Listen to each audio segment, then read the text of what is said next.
Hi friends, today we are going to be working on our Simply Cute Snowy Owls. So here's what our project might look like in the end. We're going to start by drawing our snowy owl.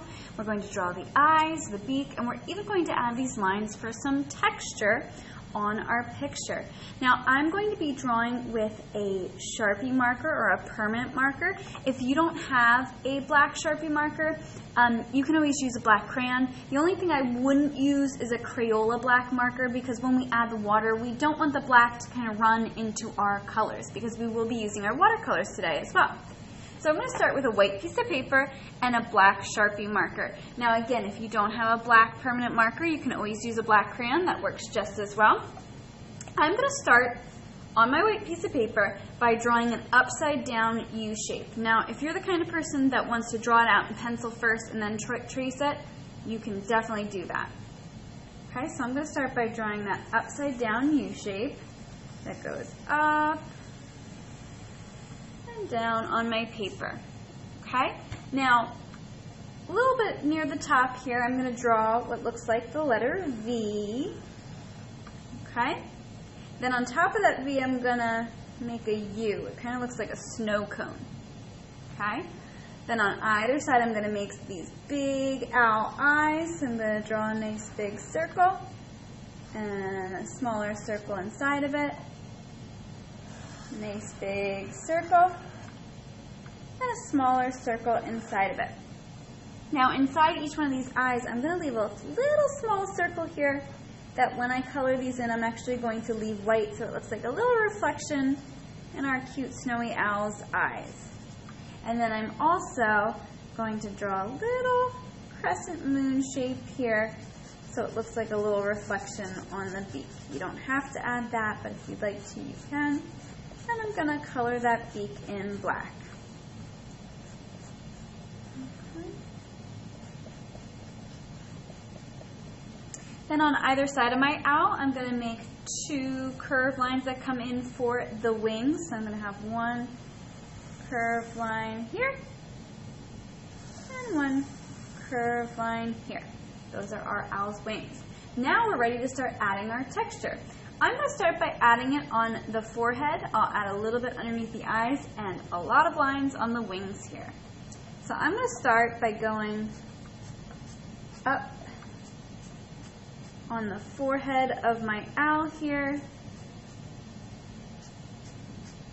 And then as I get closer to the edges here, I might start curving those lines a little bit.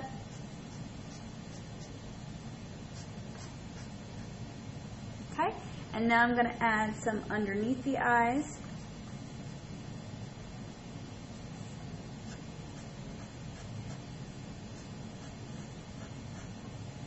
Okay, and I'm also going to add a bunch on the wings. Again, these do not have to be perfect rows. You add them how you want. You can even overlap your lines. This is just for the texture on our owl's wings for the feathers. Snowy owls are all white, and on their feathers they have some black markings, which is pretty cool.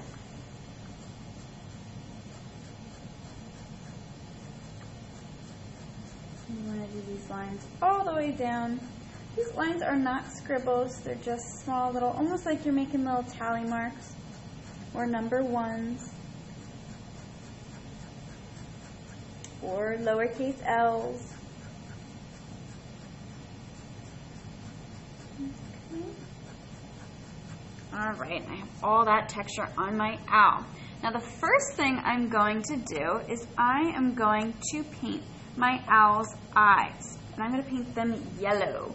So I'm going to take my paintbrush and you're going to take your watercolor set. Again, if you're not allowed to use your watercolors today, if you just want to use markers, you can.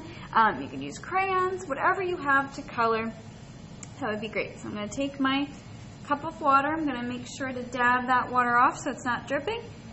And I'm going to start with the yellow.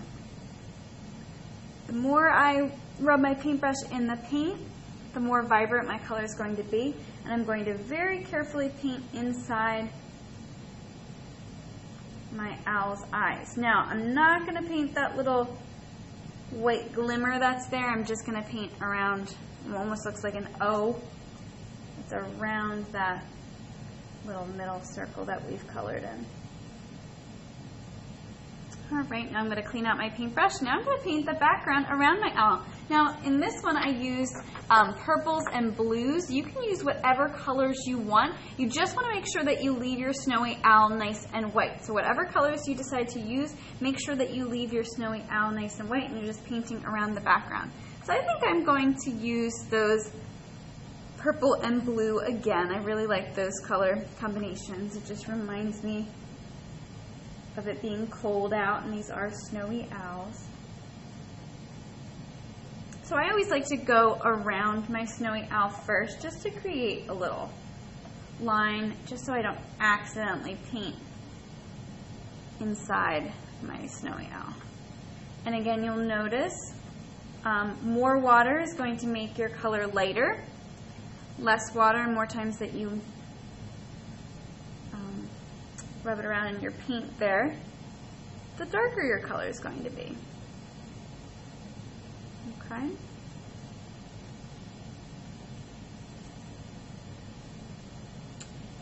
And you always want to make sure that you never have a crazy hairdo on your paintbrush here. Now I'm going to start with purple, and then I'm going to fade to blue. So I will be mixing my colors on my paper, but I won't be mixing it in my paint palette. We don't want to mix those colors. We want to keep them nice and clean. If you by accident mix those colors, you can always take a little wet paper towel and clean out your paints just to get that extra color that you don't want in there out of it.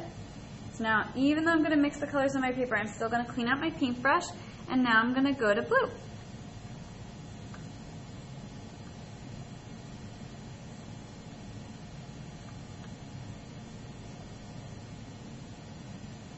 I know on the camera it kind of makes these two colors look very similar.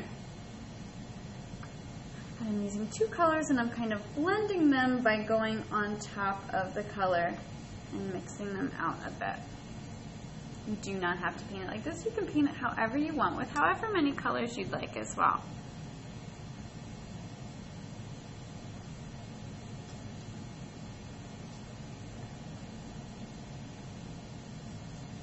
Maybe before I paint the whole thing, I might switch back to that purple. And you might want to have a paper towel or a placemat that you put your paper on so that you don't accidentally get paint all over the table or wherever you're working.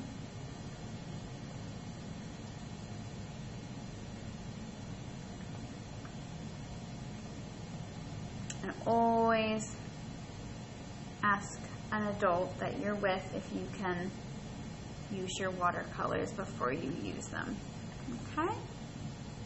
All right, and I am done painting my snowy owl. Find a safe spot for your snowy owl to dry, and great job. Remember, if you want to send me a picture, you can always send one to your teacher, and she can send me one over email. I know your scarecrows, your teacher sent me a bunch of pictures, and I was so impressed with how well they turned out and what a great job you all did. So I would love to see your snowy owls. Great job. Hope you enjoyed.